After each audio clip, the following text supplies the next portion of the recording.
Hello दोस्तों, नमस्कार। स्वागत है एक बार फिर से आप सभी का अपने प्रिय चैनल पर। दोस्तों आपको बताते जो अभी की सबसे बड़ी खबर आ रही है, जहां पर क्या ग्वादर में मिलिट्री बेस बनाने की साजिश कर रहा है चाइना। क्या पाकिस्तान और चीन मिलकर कर रहे हैं भारत के खिलाफ नई साजिश? क्या भारत को उकसाने की है सबसे बड़ी प्लानिंग? दोस्तों सारी बड़ी खबर आपको बताने वाले और साथ ही साथ बताएंगे जहां पर डोभाल के मोर्चा संभालने से चाइना पाकिस्तान की उड़ गई नींद। अब सऊदी अरबिया और यूएई में चलेगी अपने भारत का रेल। जी हां दोस्तों, क्या इमरान खान की जगह प्रधानमंत्री बनेंगे बिलावल भुट्टो? साथ ही साथ पैन कार्ड और आधार कार्ड अगर खो जाए तो फ्री में मिलने वाले हैं ये दोनों चीजें। दोस्तों सारी जानकारियां बताएंगे, इसलिए बने रहेगा वीडियो का अंत तक। और अभी खबरों में आगे बढ़ने से पहले हमेशा की तरह अपने भारत देश का जमकर समर्थन करते और मानते हैं कि भारतीय सेना एक एक आतंकवादियों को चुन चुन कर खात्मा कर सकती है। वो पावर है भारतीय सेनाओं में और जल्द ही इंडिया डेवलप्ड कंट्री बन जाएगा। तो इस वीडियो को भी कर दीजिए लाइक, चैनल को कर दीजिए सब्सक्राइब, बेल आइकन दबाइए, साथ ही कमेंट बॉक्स में लिख दीजिएगा जय हिंद। जी हाँ, तो बात करते हैं पहली और सबसे बड़ी खबर की, जहां क्या ग्वादर में मिलिट्री बेस बनाने की साजिश कर रहा चीन। पाकिस्तान की नई साजिश भारत के लिए बनेगा सिर दर्द। बता दें, चीन के रक्षा मंत्री ली शांगफू ने सोमवार को पाकिस्तान के नौसेना प्रमुख से मुलाकात की है। ली शांगफू ने कहा कि क्षेत्र में सुरक्षा को मजबूत करने के लिए दोनों पड़ोसियों की नौसेना को क्षमता बढ़ाने के साथ ही साथ आपसी सहयोग में नए क्षेत्रों में विस्तार करने की सख्त आवश्यकता है। चीन और पाकिस्तान की सेनाओं के बीच रिश्ते काफी पुराने हैं। दोनों देशों की नौसेना और वायुसेना एक दूसरे के क्षेत्र में हर साल एक द्विपक्षीय अभ्यास को अंजाम देती है। चीनी रक्षा मंत्री के इस बयान को जानकार भारत के लिए बहुत बड़ी चुनौती करार दे रहे हैं। चीन के लिए पाकिस्तान की अरब सागर तक पहुंच काफी महत्वपूर्ण है। मलक्का जलडमरू मध्य तक अगर चीन को अपनी पकड़ मजबूत करनी है तो पाकिस्तान उसका अहम साथी हो सकता है। मगर इस क्षेत्र में चीन के बढ़ते हितों ने भारत के लिए खासी चिंता पैदा कर दी है। चीन ने साल 2017 में हिंद महासागर में स्थित जिबूती में पहला विदेशी मिलिट्री बेस खोला था। इसके बाद से ही उसकी हरकतें बढ़ती जा रही हैं। पाकिस्तान के नौसेना प्रमुख अमजद खान नियाजी इस समय चीन के दौरे पर हैं। उन्होंने इसी दौरान चीनी रक्षा मंत्री ली शांगफू से मुलाकात की। शांगफू ने नियाजी से कहा कि दोनों देशों के सैन्य संबंध द्विपक्षीय संबंधों का एक महत्वपूर्ण हिस्सा है। बहरहाल आपको बता दें कि चीन ने अभी तक इस बारे में नहीं बताया है कि क्या उसने पाकिस्तान स्थित चीनी मदद वाले ग्वादर बंदरगाह तक उसकी मिलिट्री की मौजूदगी से जुड़ी कोई मांग की थी या नहीं। बता दें कि पेंटागन ने इससे पहले पाकिस्तान को भविष्य के चीनी मिलिट्री बेस के लिए संभावित जगह के तौर पर पहचाना था। इसमें ग्वादर को भी संभावित स्थान के तौर पर देखा गया था। अगर ऐसा कुछ होता है तो फिर पाकिस्तान के साथ बढ़ता चीनी सैन्य गठजोड़ भारत की चिंताओं को बढ़ावा दे देगा। बहरहाल अगर ऐसा होता है तो भारत के लिए वाकई में ये सिर दर्द बन जाएगा। ऐसे में आपकी जो भी निजी राय हो दोस्तों कमेंट में लिखकर अवश्य बताइएगा। लेकिन एक चीज तो है, इस मुद्दे पर भारत को पैनी नजर गड़ाए रखना जरूरत से भी ज्यादा महत्वपूर्ण हो चुका है। आप लोग मानते हैं कि नहीं दोस्तों? क्योंकि चाइना कब क्या कर जाए किसी को कुछ नहीं मालूम। बढ़ते अगली खबर की तरफ, जहां इसी से जुड़ी G20 बैठक से पहले पुलवामा जैसा हमला करने की फिराक में आतंकी आखिर क्यों पहेली बन गई ये गाड़ी? बता दें, जम्मू कश्मीर में G20 की बैठक से पहले आतंकी संगठन खतरनाक साजिश रच रहे हैं। पहले पुंछ में हमला हुआ जिसमें सेना के 5 जवान शहीद हो गए। इसके बाद राजौरी के कंडी जंगलों में बनी गुफाओं में छिपे आतंकियों के साथ हुई मुठभेड़ में भी सेना के 5 जवानों ने शहादत दी। पहले आईईडी ब्लास्ट और फिर जवानों पर अंधाधुंध फायरिंग की गई। कश्मीर घाटी में मौजूद सुरक्षा बलों के विश्वस्त सूत्र बताते हैं कि आतंकी संगठन G20 की बैठक से पहले पुलवामा हमले जैसा कुछ बड़ा कर सकते हैं। इस कड़ी में विस्फोटकों से भरी आतंकियों की गाड़ी अभी तक पहेली बनी हुई है। कई बार उस गाड़ी की लोकेशन ट्रेस हुई है मगर सुरक्षा बलों की वहां तक पहुंच न हो सकी है। दूसरी तरफ पाकिस्तान के आतंकी संगठन जैश-ए मोहम्मद की जम्मू कश्मीर में सक्रिय proxy wing people's anti fascist front ये दावा कर रही है कि सुरक्षा बल उनकी चाल में फंसकर नुकसान झेल रहे हैं। वे जैसा चाहते हैं सुरक्षा बलों को उसी तरह आने पर मजबूर कर देते हैं। सुरक्षा एजेंसियों के सूत्रों का कहना है कि मई के चौथे सप्ताह में कश्मीर में प्रस्तावित G20 की बैठकों से पहले आतंकी संगठन पुलवामा जैसे बड़े हमले को अंजाम देने की फिराक में है। ऐसे में कई इनपुट मिल रहे हैं कि कश्मीर में विस्फोटकों से भरी एक गाड़ी घूम रही है। उसकी लोकेशन ट्रेस करने का प्रयास हो रहे हैं। कई बार उस गाड़ी की लोकेशन ट्रेस भी हुई है लेकिन अभी तक सुरक्षा बल वहां तक नहीं पहुंच सके हैं। और इस हमले को अंजाम देने के लिए आतंकियों की जो टीम लगी है उसमें विदेशी यानी पाकिस्तान मूल के आतंकी भी शामिल है। पिछले दिनों मिले इनपुट में ब्लास्ट का सामान एकत्रित करने के बाद सामने आई थी हर उस मार्ग पर रोड ओपनिंग पार्टी आरोपी लगाई गई है जहां से सुरक्षा बलों की गाड़ियां गुजरती हैं। सेना एवं दूसरे सुरक्षा बलों के कैंपों के आसपास गाड़ियों की चेकिंग की जा रही है। बहरहाल दोस्तों भारतीय सेना उनके मंसूबों को कभी कामयाब नहीं होने देगी। और अगर आप भी मानते हैं कि G20 का समिट जम्मू कश्मीर में शांतिपूर्वक सफलतापूर्वक हो पाएगा तो दोस्तों कमेंट कमेंट में जय हिंद जय भारतीय सेना कहना बिल्कुल मत भूलिएगा और साथ ही साथ मोदी है तो हर चीज मुमकिन है जरूर कह दीजिएगा, ताकि आतंकी कोई भी दुस्साहस करने से पहले 50 बार सोच सके। चलते अगली खबर की तरफ, जहां डोभाल के मोर्चा संभालने से चाइना पाकिस्तान की उड़ी नींद। सऊदी अरब यूएई में अब चलेगी भारत की रेल। जी हां, भारत के राष्ट्रीय सुरक्षा सलाहकार अजीत डोभाल सऊदी अरब में सुरक्षा सलाहकारों के साथ क्षेत्रीय सुरक्षा के बैठक में शामिल हुए। इस बैठक के दौरान सऊदी अरब में भारतीय रेलवे प्रोजेक्ट को शुरू करने को लेकर बातचीत हुई। इस प्रोजेक्ट को लेकर हुई बैठक में भारत के अलावा अमेरिका, सऊदी अरब और संयुक्त अरब अमीरात के राष्ट्रीय सुरक्षा सलाहकार भी शामिल हुए। मीडिया रिपोर्ट के अनुसार बैठक में एनएसए अजीत डोभाल ने भारतीय उपमहाद्वीप को पश्चिम एशिया से जोड़ने वाले एक विशाल क्षेत्र में रेलवे, समुद्र और रोड कनेक्टिविटी की एक विशाल संयुक्त परियोजना की व्यापक रूपरेखा पर चर्चा की। सऊदी अरब में भारत के रेल प्रोजेक्ट को शुरू करने के पीछे की खास वजह है चीन के खाड़ी देशों में बढ़ते प्रभाव को रोकना। इस प्रोजेक्ट के तहत भारत सऊदी अरबिया में बंदरगाहों को शिपिंग लेन से जोड़ेगा। सूत्रों की माने तो इस प्रोजेक्ट के डेवलपमेंट की खबर सबसे पहले अमेरिका की न्यूज वेबसाइट एक्सियोस ने दी थी। इसमें कहा गया है कि भारत में बनी ट्रेनें खाड़ी के कई देशों में जल्द दौड़ सकती हैं। भारत के अलावा अमेरिका भी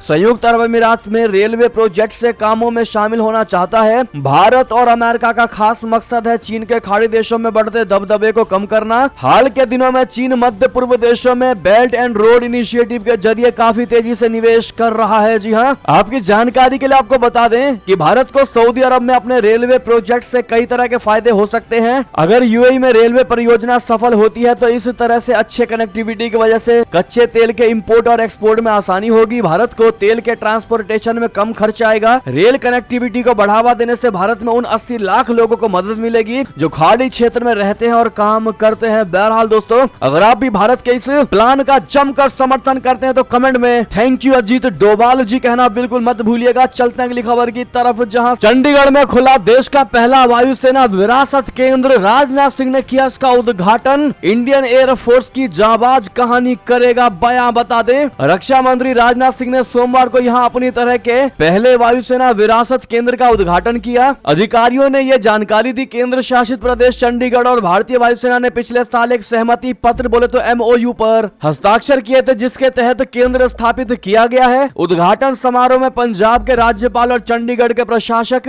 बनवारी लाल पुरोहित, वायुसेना प्रमुख air chief marshal VR Chaudhary और चंडीगढ़ की सांसद किरण खेर उपस्थित थी। जी हां, वायुसेना प्रमुख ने पिछले महीने भारतीय वायुसेना विरासत केंद्र के निर्माण की प्रगति की समीक्षा करने के लिए इसका दौरा किया था। यह विरासत केंद्र 17,000 वर्ग फुट से अधिक क्षेत्र में फैला हुआ है और यह पहला ऐसा केंद्र है जो 1965, 1971 के युद्धों और कारगिल युद्ध तथा बालाकोट हवाई हमले सहित विभिन्न युद्धों में निभाई गई वायुसेना की भूमिका को भित्ति चित्रों और स्मृति चिन्हों के जरिए बयां करता है। अधिकारियों ने कहा कि ये विरासत केंद्र भावी पीढ़ियों के लिए प्रेरणा स्रोत बनेगा और भारतीय वायुसेना की अदम्य भावना को प्रदर्शित करेगा। जी हां, साथ ही साथ अगली खबर बता दें, जहां पर भारत के खिलाफ जहर उगलकर बिलावल भुट्टो बने पाकिस्तानी सेना के फेवरेट। क्या इमरान खान की जगह बनेंगे प्रधानमंत्री बिलावल? जी हां, पाकिस्तान में इस समय आर्थिक संकट के साथ ही राजनीतिक संकट भी गहराता जा रहा है। देश में चुनाव होने और ऐसे में हर कोई अपना पूरा जोर लगा रहा है। इस बीच पिछले दिनों देश के विदेश मंत्री बिलावल भुट्टो भारत आए। बिलावल गोवा में आयोजित शंघाई कॉर्पोरेशन ऑर्गेनाइजेशन के सदस्य देशों के विदेश मंत्रियों की मीटिंग में हिस्सा लेने आए थे। बिलावल के इस दौरे पर पाकिस्तान के पूर्व प्रधानमंत्री इमरान खान ने खासी नाराजगी जताई। इमरान का कहना था कि विदेश मंत्री ने भारत जाकर देश को जलील किया है, लेकिन इमरान से अलग देश के विशेषज्ञ मान रहे हैं कि बिलावल ने अपने इस दौरे से सेना को काफी प्रभावित किया है। उनकी माने तो इस बात में हैरानी नहीं होनी चाहिए कि मिलिट्री बिलावल को इमरान की जगह देश के अगले PM के तौर पर आगे बढ़ाए। जी हां, भारत में कुछ लोग मान रहे हैं कि बिलावल ने एक मौका गवा दिया है, भारत सरकार अब उनसे दोबारा कोई बात नहीं करेगी, मगर वो गोवा इस विचार के साथ ही आए थे कि साल 2024 से पहले भारत की सरकार को पाकिस्तान से कोई वार्ता नहीं करनी है। ऐसे में पाकिस्तान के पास खोने को अब कुछ भी नहीं है। आयशा का मानना है कि बिलावल भारत के सामने ये दिखाना चाहते थे कि साल 2016 में भले ही भारत के PM नरेंद्र मोदी ने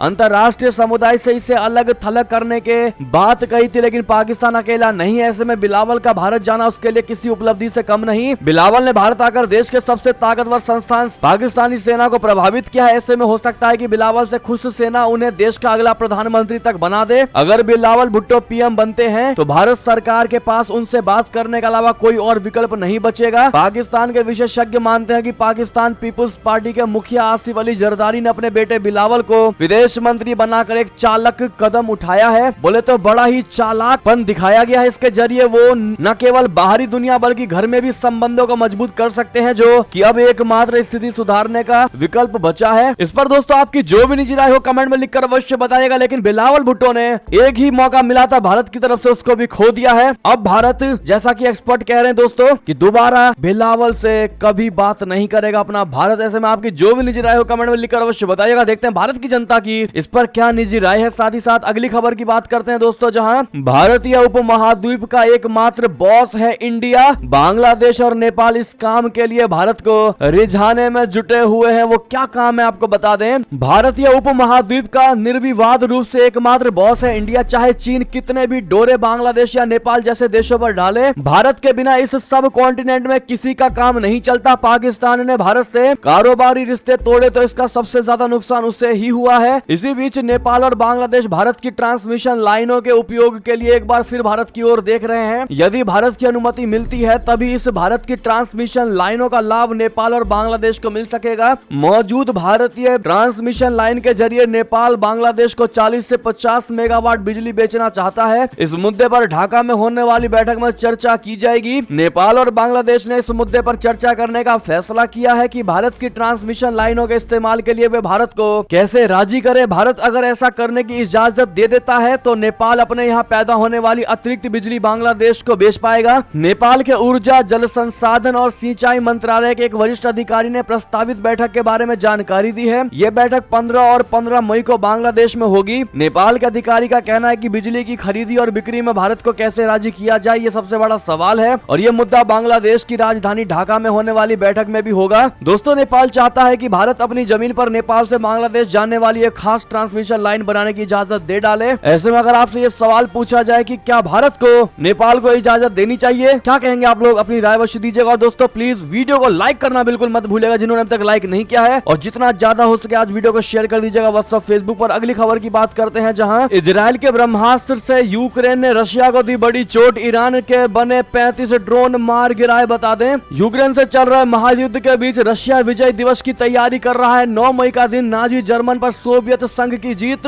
रशिया के राष्ट्रपति व्लादिमीर पुतिन के लिए काफी अहम है। एक तरफ पुतिन अपने ऐतिहासिक भाषण की तैयारी कर रहे हैं तो दूसरी ओर उनकी आर्मी यूक्रेन के शहरों को हवाई हमलों से दहला रही है। यूक्रेनी अधिकारियों ने सोमवार को बताया कि विजय दिवस से पहले रशिया ने यूक्रेनी शहरों में बम वर्षा तेज कर दी है। कीव और ओडेसा समेत कई शहरों में सुबह से हवाई हमलों के बाद सायरन बज रहे हैं। स्थानीय लोग एक बार फिर दहशत में हैं। यूक्रेनी अधिकारियों ने सोमवार को कहा कि रशिया ने राजधानी कीव समेत पूरे यूक्रेन में बड़े पैमाने पर हमलों की लहर शुरू कर दी है। अधिकारियों ने कहा कि मॉस्को नाजी जर्मनी की अपनी हार की सालगिरह के प्रतीक विजय दिवस की तैयारी कर रहा है। कीव पर रूसी हमलों के कारण कम से कम 5 लोग घायल हो गए। यूक्रेनी अधिकारियों ने इसकी बड़ी जानकारी दी है। साथ ही साथ अगली खबर बता दे दोस्तों, जहां कराची में कैद 199 भारतीय मछुआरों की रिहाई के बारे में सोचता रहा पाकिस्तान, जिनमें से एक की पहले ही चली गई जान। बता दें, पाकिस्तान की जेल में बंद एक भारतीय कैदी की मौत हो गई है। उसे 199 भारतीय मछुआरों के साथ रिहा किया जाना था। इन मछुआरों को जल क्षेत्र में अवैध रूप से मछली पकड़ने के आरोप में गिरफ्तार किया गया था, जिन्हें पाकिस्तान भारत को सौंपने की तैयारी में है। मृतक कैदी भी भारत आने वाला था, इससे पहले उसकी मौत हो गई। भारतीय मछुआरों को रिहा किए जाने की पुष्टि सिंध जेल और सुधार विभाग के एक शीर्ष पुलिस अधिकारी काजी नाजिर ने की है। उन्होंने बताया कि उन्हें संबंधित सरकारी मंत्रालयों द्वारा 199 मछुआरों को शुक्रवार को रिहा करने और उन्हें उनके देश भेजने की तैयारी करने के लिए कहा गया है। पुलिस अधिकारी ने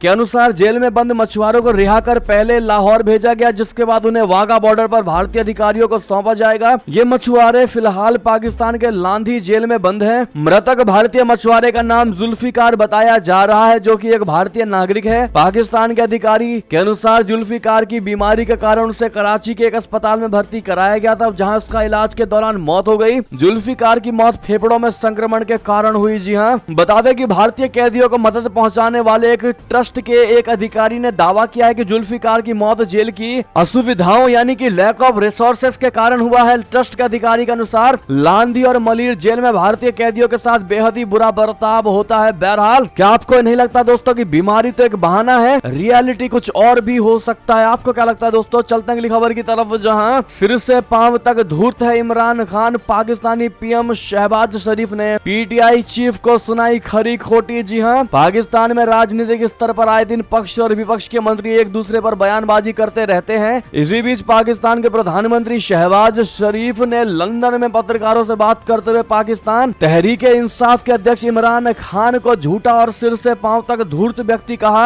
एक्सप्रेस ट्रिब्यून की खबर के मुताबिक पीएम शहबाज शरीफ ने कहा कि इमरान खान के झूठ का अब पाकिस्तान के सामने पर्दाफाश हो रहा है। पीटीआई सरकार ने उनके खिलाफ जो नैरेटिव तैयार किया है वो झूठ पर आधारित है। द एक्सप्रेस ट्रिब्यून की रिपोर्ट के अनुसार उन्होंने कहा कि न्यूजीलैंड और अन्य देशों में उनके खिलाफ सबूत इकट्ठा करने की कोशिश की गई थी। पाकिस्तान के पीएम शहबाज लंदन में शरीफ किंग चार्ल्स तृतीय के राज्याभिषेक में शामिल हुए थे। इस दौरान उन्होंने पत्रकारों से बातचीत करने के दौरान इमरान खान पर बयान दिया था। चलते हैं दोस्तों अगली खबर की तरफ, जहां चीन के हाथ से निकलता जा रहा नेपाल, लेकिन प्रधानमंत्री प्रचंड का दौरा बना राजनीतिक फुटबॉल, हाथ से फिसलना जाए मौका। बता दें नेपाल में लोकतांत्रिक सरकार के गठन के बाद ऐसा कभी नहीं हुआ कि नेपाल के प्रधानमंत्री का दौरा भारत द्वारा राजनीतिक फुटबॉल की तरह हो गया हो। नेपाल के प्रधानमंत्री पुष्प कमल दहल प्रचंड का भारत दौरा बार बार टल रहा है। भारत के प्रधानमंत्री नरेंद्र मोदी का कार्यक्रम काफी ज्यादा व्यस्त है। फिलहाल प्रधानमंत्री कर्नाटक चुनाव के प्रचार में व्यस्त है। उसके बाद पीएम मोदी को G7 की बैठक में भाग लेने के लिए और क्वाड समिट में भाग लेने के लिए विदेशी दौरा करना है, लिहाजा पीएम मोदी का कैलेंडर पूरी तरह से पैक है। इन सब के बीच नेपाल के प्रधानमंत्री प्रचंड सत्ता संभालने के बाद 8 बार अपने मंत्रिमंडल का विस्तार कर चुके हैं। इस बीच गठबंधन की अदला बदली भी हो चुकी है, लेकिन प्रधानमंत्री देश के लिए एक विदेश मंत्री की नियुक्त करने में नाकाम रहे हैं। नेपाल सरकार में विदेश मंत्रालय नेपाली कांग्रेस को मिलना था, लेकिन नेपाली कांग्रेस के अंदर ही जारी गुटबाजी की वजह से विदेश मंत्री कौन होगा ये तय नहीं हो पाया है। बता दें पीएम प्रचंड ने चीन की यात्रा से पहले ही भारत का दौरा करना चुना है और उन्होंने चीन में होने वाले BRI कार्यक्रम के लिए अपना दौरा रद्द कर दिया, लेकिन किन्हीं कारणों ने मार्च में पीएम प्रचंड का भारत दौरा भी नहीं हो पाया और फिर यात्रा का नया कार्यक्रम मध्य अप्रैल में बनाया गया, लेकिन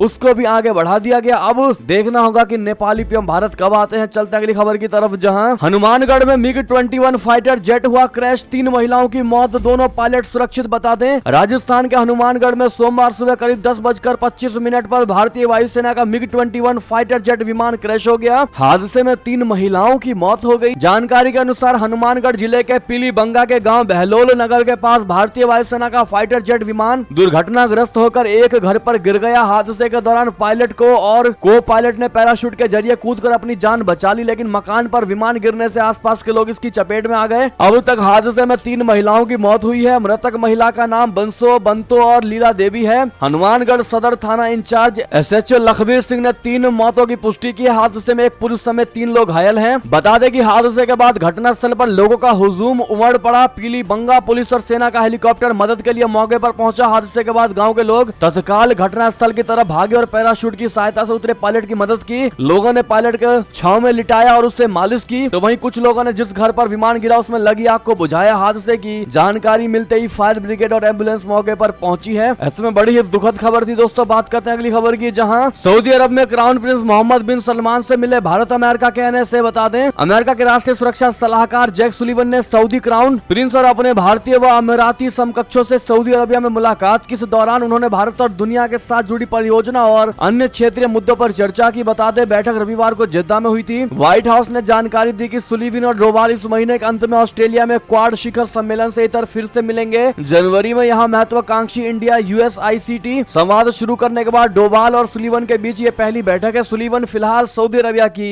यात्रा पर हैं। बात करें दोस्तों अगली खबर की, जहां पाकिस्तान ने मजबूरी में हज को लेकर पहली बार किया ऐसा कड़ा फैसला। जी हां, पाकिस्तान के 75 सालों के इतिहास में ऐसा पहली बार हुआ है कि उसे अपना हज कोटा सऊदी अरबिया को वापस करना पड़ गया। भारी महंगाई से जूझ रहे पाकिस्तान में इस बार हज के लिए बहुत कम संख्या में आवेदन मिले थे, जिससे देखते हुए पाकिस्तान की सरकार ने यह फैसला किया है। भारी महंगाई और विदेशी मुद्रा की कमी से जूझते पाकिस्तान को इस कदम से करोड़ों डॉलर बचाने में मदद मिलेगी। पाकिस्तान के अखबार द एक्सप्रेस ट्रिब्यून की एक रिपोर्ट के मुताबिक धार्मिक मामलों के मंत्रालय ने पुष्टि किया है कि 8,000 सरकारी योजना कोटा वापस कर दिया गया है। मंत्रालय के सूत्रों ने बताया कि इस कदम का उद्देश्य 2.4 करोड़ डॉलर बचाना है। बात करते हैं अगली खबर की, जहां अतीक की हत्या का बदला लेने की दे डाली धमकी, कहा अली अभी जिंदा है, कहा इंशाल्लाह सत्ता बदलेगी फिर इलाहाबाद बोला जाएगा। बता दें 15 अप्रैल को प्रयागराज में कॉलविन अस्पताल के सामने 3 शूटरों ने अतीक अहमद और उसके भाई अशरफ की गोली मारकर हत्या कर दी थी। अतीक अहमद की हत्या के बाद अब सज्जाद नाम के ट्विटर यूजर ने अतीक अहमद की हत्या का बदला लेने की बात कही है, जिस पर पुलिस ने FIR दर्ज कर लिया है। बता दें इस यूजर ने सोशल मीडिया अकाउंट पर लिखा कि अभी नस्ल खत्म नहीं हुई है, अतीक का बेटा अली अभी जिंदा जिंदा है। इंशाल्लाह हालत,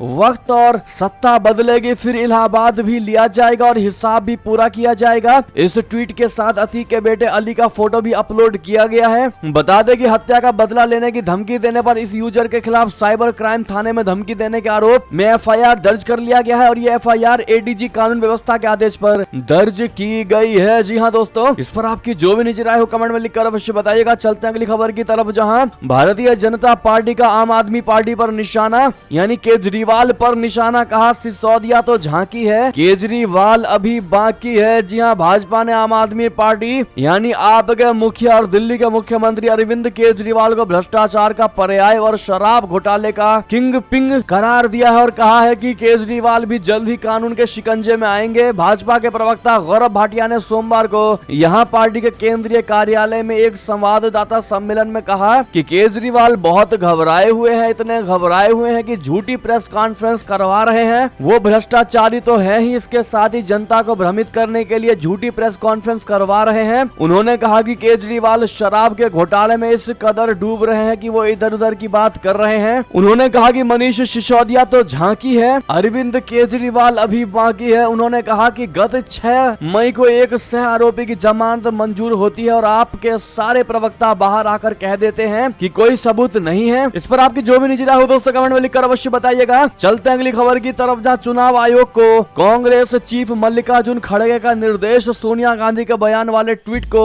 सही करें। जी हाँ, चुनाव आयोग ने सोमवार यानी 8 मई को कांग्रेसी अध्यक्ष मल्लिकार्जुन खड़गे को सोनिया गांधी के ट्वीट के लिए नोटिस जारी किया है। आयोग ने कांग्रेस चीफ से कहा कि सोनिया गांधी के बयान को लेकर कांग्रेस के ट्विटर हैंडल से जो ट्वीट किया गया है उसको सही करवाया जाए और उस पर जो भी उचित सफाई है वो जारी की जाए। बीजेपी ने सोमवार को निर्वाचन आयोग से कांग्रेसी नेता सोनिया गांधी के खिलाफ कार्रवाई करने और चुनाव प्रचार के दौरान कर्नाटक के लिए संप्रभुता शब्द का इस्तेमाल करने को लेकर उनकी पार्टी की मान्यता रद्द करने की मांग की थी। पार्टी ने संप्रभुता शब्द के इस्तेमाल के लिए वरिष्ठ कांग्रेसी नेता के खिलाफ प्राथमिकी दर्ज करने और दंडात्मक कार्रवाई करने का निर्देश जारी करने का अनुरोध भी किया। जी हाँ, आप दोस्तों कांग्रेस का ये ट्वीट भी देख पा रहे होंगे। चलते अगली खबर की तरफ, जहां बागेश्वर बाबा धीरेन्द्र शास्त्री का बड़ा बयान। कहा मैं किसी धर्म के खिलाफ नहीं हूँ, मेरे मुस्लिम भी भक्त हैं। बता दें, बागेश्वर धाम के बाबा धीरेन्द्र शास्त्री ने सोमवार यानी 8 मई को बड़ा दावा किया है। उन्होंने कहा कि हम किसी धर्म के खिलाफ नहीं हैं, हम सिर्फ सनातन के कट्टर समर्थक हैं। मेरे मुस्लिम समुदाय में भी बहुत चाहने वाले हैं। ख्वाजा शेख नाम के शख्स हैं, बालाजी का मंदिर बनाया है, मैं इनका सम्मान करता हूँ। साथ ही साथ दोस्तों अगली खबर आपको बता दें, जहां